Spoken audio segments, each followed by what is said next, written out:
Hello, fellow YouTubers, truth seekers, and Mandela affected. I'm Darkwolf, and I'd like to welcome everybody to this special edition of Darkwolf's Den called Moon Madness. What is Moon Madness? Well, it's the madness that the moon even exists at all.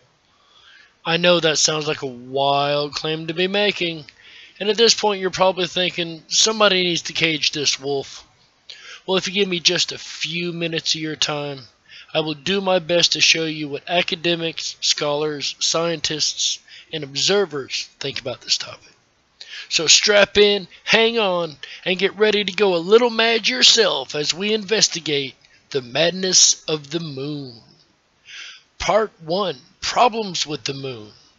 The first one would be the moon's age. You see, in school, we were taught that the moon was created when another planet smashed into Earth, causing large chunks of planetary debris to fly off into space, which finally condensed over time into the moon. Turns out, that was just a hypothesis that was taught as a fact. In reality, however, the moon may be far older than we ever previously thought. Maybe older than even the Earth or the Sun. The oldest age for the Earth is estimated to be 4.6 billion years old by science. Some moon rock samples were dated at 5.3 billion years old, and the dust upon which they were resting, well, that was at least another billion years old. So that's almost 6.5 billion years old compared to the Earth's 4.6 billion. I'm no mathematician, but I'll let you do the math on that one. Next, we have volcanoes. Practically every square mile of the far side of the moon is covered with craters, to the point that it almost looks flat, while the side facing us has smooth areas covering many thousands of miles with no craters at all. The mainstream explanation for this is that at one time, millions of years ago, the moon was volcanically active and lava flowed out over the surface to cover the craters. Don't you think that if the moon was volcanically active, that there would be more of, an atmosphere, maybe, on the moon? Now, I might be wrong about that. One more thing, though. Where are the volcanoes? I've never had somebody point to me and point out the volcanoes. I'm just curious. Another problem I have is the craters. A problem that I have with the craters is that they all seem to be the exact same depth, no matter the width. I want you to think about that for just a second. All of these meteorites at varying sizes and speeds, not to mention impact angles and trajectories, cause the exact same depth of craters. No matter how fast they were going or at which angle they hit, as you see, they look almost exactly the same even depth, no matter where you point to. Really, really odd. Here you also see from the Lunar Orbiter frame 3, 85 seconds into it, I want to say. I can't remember exactly how it's laid out. Bear with me. Anyway, up close it shows hexagonal craters, which is really odd, I find, because of the hexagons that are also found around the world.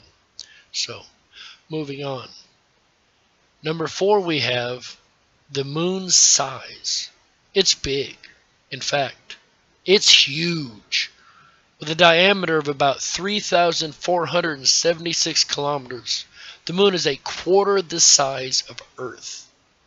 Except for Pluto and Charon, this is the largest known proportion between a moon and its parent body among the numerous objects in our solar system. So it is really, really odd how big it is in comparison to the Earth, because most of them are quite tiny compared to their main planet. The 5th problem with the moon is its placement. It has a weird orbit that is so unique, scientists have not been able to find it anywhere else in the solar system. And probably anywhere else, but I don't know. I do know anywhere else in the solar system. It turns out all the other moons in our solar system orbit their planets around the equator. Our moon does not. The moon orbits Earth at an inclination of 5 degrees. It has a precise altitude, course, and speed, allowing it to function properly in regards to planet Earth. Simply put, the moon should not be where it is. It also would not be able to create the eclipses like they are. Also, the sun is 400 times larger than the moon. However, the sun is exactly 400 times farther away than the moon. That's a head scratcher for me. Or that might have been a flea, I'm not sure. But either way, that's a head scratcher for me. In other words, our moon does not share any characteristics with other moons found in our solar system. If that isn't strange enough, consider that from any point on the surface of our planet, only one side of the moon is visible at all. It is landlocked. We only ever see one side of the moon. Next problem that I have is the moon rocks. Now this is really disturbing. Moon rocks aren't anything like Earth rocks. They are much lighter, and many of them would float if you put them in water, which means they're very buoyant, don't have a lot of mass to them.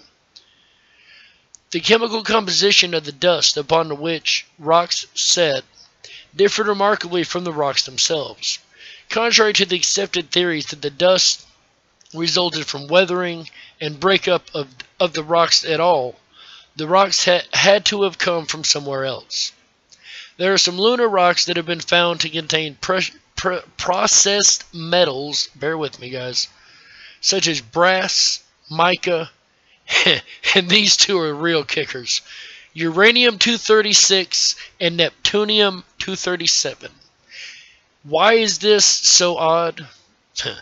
These have never been found to occur naturally. Ever.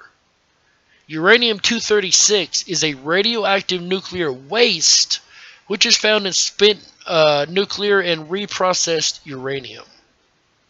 More interestingly, Neptunium-237 is a radioactive metallic element and a byproduct, wait for it, of nuclear reactors and the production of plutonium.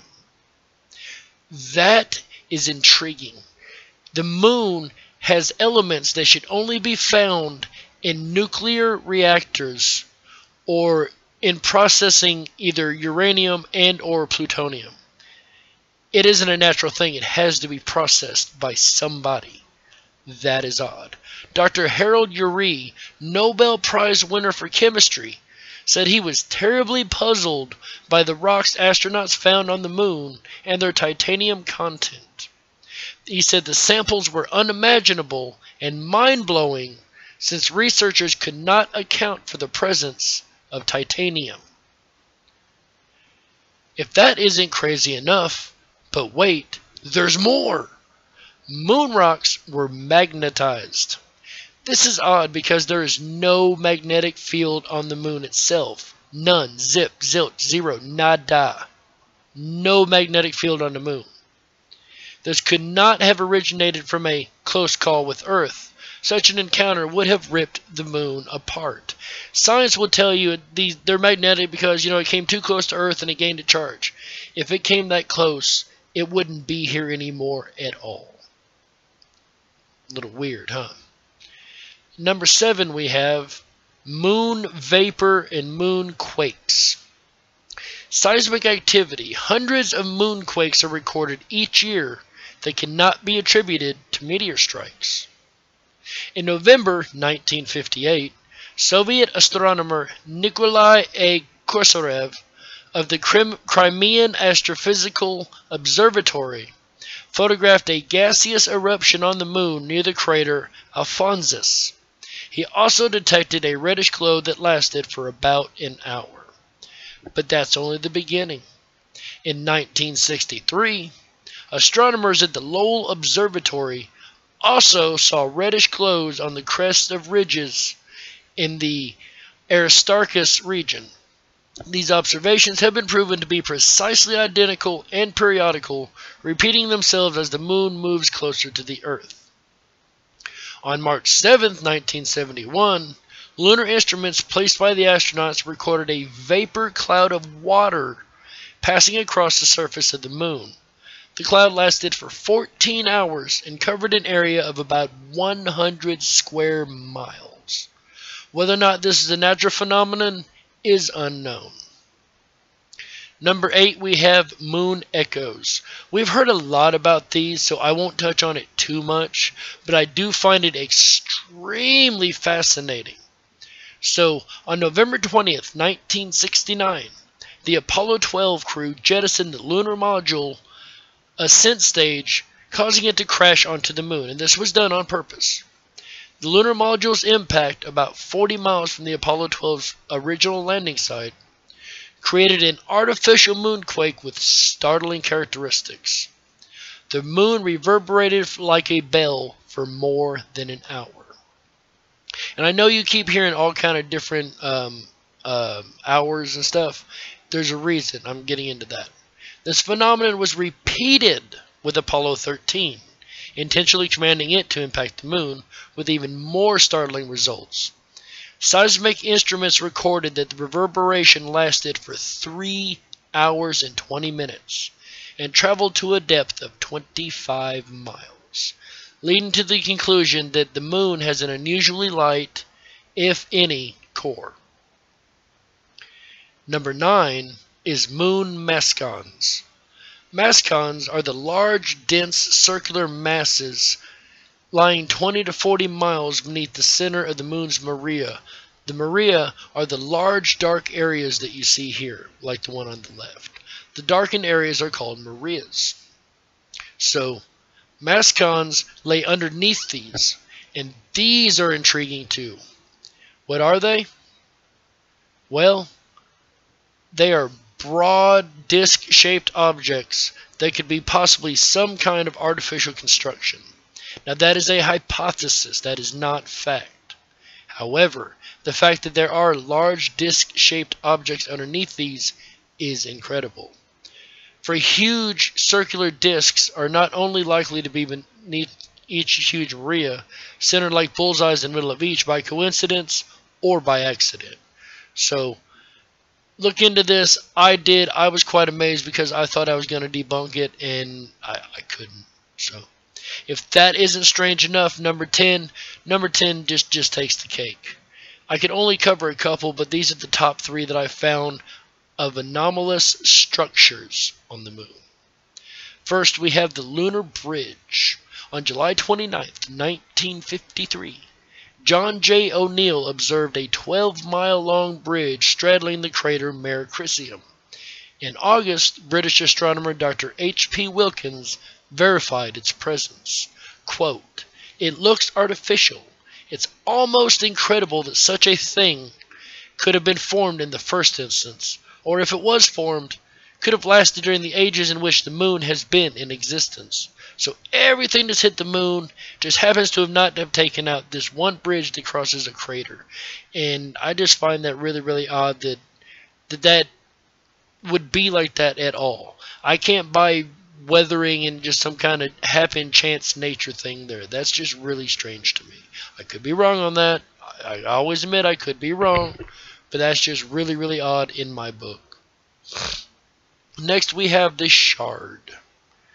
The Shard is an obelisk-shaped object that towers 1.5 miles from the Euclid area of the moon's surface. It was discovered by the Orbiter 3 in 1968. Dr. Bruce Cornett, who studied the amazing photographs, stated, "No known natural process can explain such a structure." And next we have 10C, the Tower. The Tower, one of the most curious features ever photographed on the lunar surface. Lunar Orbiter Photograph 384M, as we see right here. Took several photographs in November 1966 that showed several large obelisks, one of which was more than 150 feet tall. Apparently the picture that I had earlier was Lunar Orbiter 3, but a different frame. So the mix-up is where that is. More obelisk. Lunar Orbiter 2. Oh, I'm sorry. The tower, the tower, one of the most curious features photographed on the lunar surface, is an amazing spire that rises more than 5 miles from the sinus medii, or Medii, region of the lunar surface. More obelisks. Lunar Orbiter 2 took several photographs in November 1966, which showed several obelisks, one of which was more than 150 feet tall. Quote, the spires were arranged in precisely the same as the aspices of the 3 great pyramids. Alright, that was part 1. Part 2, a time before the moon? Well, Aristotle wrote that Arcadia in Greece, before being inhabited by the Hellenes, Hellenes, Hellenes, had a population of Pelasgians, and that these aborigines occupied the land already before there was a moon in the sky above the earth. This is written from Aristotle. For this reason, they were called the Proselines. Apollonius of Rhodes mentioned the time when not all the orbs were yet in the heaven, before the Danai and Deucalion races came into existence, and only the Arcadians lived, of whom it is said that they dwelt on mountains and fed on acorns, before there was a moon. Before there was a moon, whom it is said that they, before there was a moon, I'm sorry, whom it is said they dwelt on mountains and fed on acorns before there was a moon. There we go. Plutarch wrote in the Roman Questions, there are Acadians of Evander's following, the so-called pre-lunar people. Similarly, Ovid wrote, and these are all different philosophers from the Greek and Roman age, Ovid wrote, the Arcadians are said to have possessed their lands before the birth of Jove, and the folk is older than the moon. Hippolytus refers to a legend that Arcadia brought forth Pelagus, or greater antiquity than the moon. Lucian, in his astrology, said the Arcadians affirm in their folly that they are older than the moon. And last but not least, from the Roman era, Censorinus also alludes to the time in the past when there was no moon in the sky. The memory of the world without a moon lives in oral traditions among the Indians also. The Indians of the Bogota highlands in eastern Cordilleras of Colombia relate some of their tribal reminiscence to the time before there was a moon. Quote, in the earliest times when the moon not yet in the heavens. End quote. But that's not all. There's just a little bit more evidence for this. Some allusions to the time before there was a moon may be found also in the scriptures. In Job 25:5 it says, the grandeur of the Lord who, quote, makes peace in the heights, end quote, is praised, and the time is mentioned before there was a moon and it did not shine. Also in Psalm 72:5 it is said, thou hast feared since the time of the sun, and before the time of the moon, a generation of generations. A generation of generations, for those that don't know, means a very, very long time. So, alright, next I have a collection of quotes from interesting quotes from scientists, authors, NASA insiders, stargazers, and researchers. So, quotes from the experts. The first one comes from Isaac Asimov, who was a very prolific writer, science fiction writer, a professor of biochemistry at Boston University, and just one of the most well-known science fiction writers of all time. He said, we cannot help but come to the conclusion that the moon, by rights, ought not to be there. The fact that it is one of the strokes of luck that is too good to accept. Small planets, such as Earth, with weak gravitational fields, might well lack satellites. In general, then, when a planet does have satellites, there would be every reason to suspect that at best it would be a tiny world, perhaps 30 miles in diameter. But that is not so. Earth not only has a satellite, but it is a giant satellite, many miles in diameter. How is it then the tiny Earth has one? Amazing. He also went on to say, the moon, which has no atmosphere and no magnetic field, is basically a freak of nature. Next we have Erwin Shapiro from the Harvard-Smithsonian Center for Astrophysics. He says the best possible explanation for the moon is observational error. The moon doesn't exist. This is from an astrophysicist. The best possible explanation is that it isn't there at all. Why not? He also says the moon is bigger than it should be, apparently older than it should be, and much lighter in mass than it should be. It occupies an unlikely orbit and is so extraordinary that all existing explanations for its presence are fraught with difficulties, and none of them could be considered to remotely be watertight. That was, again, Erwin Shapiro, Harvard-Smithsonian Center for Astrophysics. Next, we have two authors who wrote a book called Who Built the Moon? The moon has astonishing synchronicities with the sun.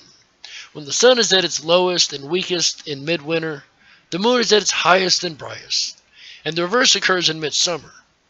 Both sit at the same point on the horizon, and the equinoxes, and the opposite points on the solstice. What are the chances that the moon would naturally find an orbit so perfect that it would cover the sun at an eclipse and appear from Earth to be the same size? What are the chances that alignments would be so perfect at the equinoxes and the solstices? And personally, in Darkwolf's opinion, the chances are astronomically insane. Doesn't make it impossible, just makes it very improbable. That was Chris Knight, also, and Alan Butler in their book, Who Built the Moon. Now, moving on, we have Farouk El-Baz from NASA. If water vapor is coming from the moon's interior, is this serious? It means that there is a drastic distinction between the different phases of the lunar interior. The interior is quite different than what we've seen on the surface. So he thinks that the inside of the moon could be a whole lot different than the outside of the moon. Is the moon a creation of an artificial intelligence? This was written by Mikhail Vasin and Alexander Sherbakov of the Soviet Academy of Sciences in 1970. Is the moon a creation of an alien intelligence? That's not Darkwolf talking. That's not a crazy conspiracist talking. Those are scientists of the Soviet Academy of Sciences. There's something to take under your belt. We've seen this one earlier. Dr. Harold Urey, Nobel Prize winner for chemistry, says, I am terribly puzzled by the rocks from the moon, and in particular of their titanium content. So, the fact that titanium is in moon rocks, in the amount that it is extremely, extremely puzzling. Next we have Dr. S. Ross Taylor, geochemist of lunar chemical analysis. He said the problem was that Maria plains the size of Texas had to be covered with molten rock containing fluid titanium. You would not expect titanium ever to be hot enough to do that, even on Earth, and no one has ever suggested the moon was hotter than the Earth. What could distribute titanium in this way? Highly advanced technology developed and operated by entities that are immensely more technologically advanced than humans. Again, that was Dr. S. Ross Taylor, geochemist of lunar chemical analysis. Next, we have another NASA doctor. It would seem that the moon is more like a hollow than a homogeneous sphere. I surmised that the data must have been wrong, but it wasn't. In other words, instead of being, having solid mass inside, he surmises that it's most probably hollow. This is Dr. Gordon MacDonald, NASA. Carl Sagan, one of the most famous cosmologists of all time, said a natural satellite cannot be a hollow object. Now, it does not say that the moon's not hollow. It said a natural satellite cannot be a hollow object. That's Dr. Carl Sagan, cosmologist. Next we have Ken Johnson. I know a lot of you have heard this name before. I know I have. Supervisor of Data and Photo Control Department during the Apollo missions. Quote, "The moon not only rang like a bell, but the whole moon wobbled in such a precise way, it was almost as though it had gigantic hydraulic damper struts inside of it." I need to read that one more time. The moon not only rang like a bell, but the whole moon wobbled in such a precise way that it was almost as though it had gigantic hydraulic damper struts inside it. This is Ken Johnson, supervisor of the Data and Photo Control Department during the Apollo missions. And my favorite of all time, Dr. Robin Brett, NASA scientist, says, "It seems much easier to explain the non-existence of the moon than its existence at all." I love that quote, and I'm going to end on that. Ladies and gentlemen, this video was sponsored by and brought to you by the Great Eclipse of 2017. Make sure you check it out August 21st, 2017.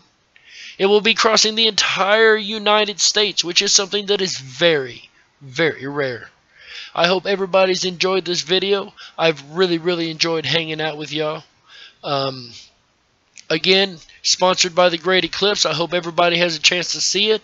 If you don't, I really feel sorry for you, because this is going to be something that's probably a once-in-a-lifetime event. So I hope everybody enjoys that. Also, make sure you go check out the other stuff we have on the Rockinati shows, the mysteries like this is, and the Mandela Effect Theory series. So, ladies and gentlemen, I hope everybody has a wonderful night, day, evening, morning, wherever you may be. Remember to hit that like button, hit that subscribe button, and most importantly, if you want to know when I drop videos, ring that bell.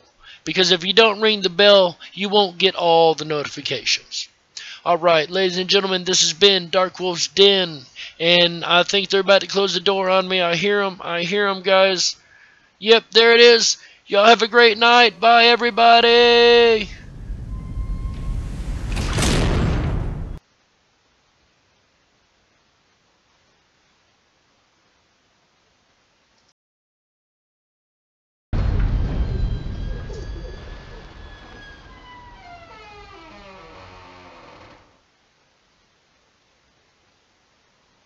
Hey everybody, I had to make him open the door one more time. It was hard to do, I know. I had to fight with them, but they finally opened it up. I had to leave one more message with you guys.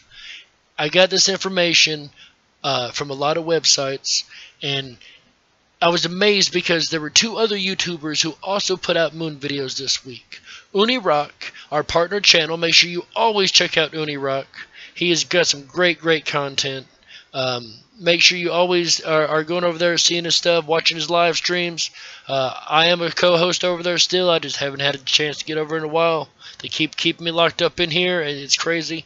Also, Rex Bear of Leak Project put out a moon video earlier this week where he also covered the time before the moon and a whole lot of other things that weren't quite for this video. However, he did touch on them. So please go check him out. I'm going to have him linked over here along with our partner channel UNIRock and myself, and I'll probably link his video here too, right where my head is sitting right now. So thanks everybody. I really appreciate you guys hanging out with us. They only gave me a couple minutes, so they're about to close the door back. Yep, there it comes. Bye everybody.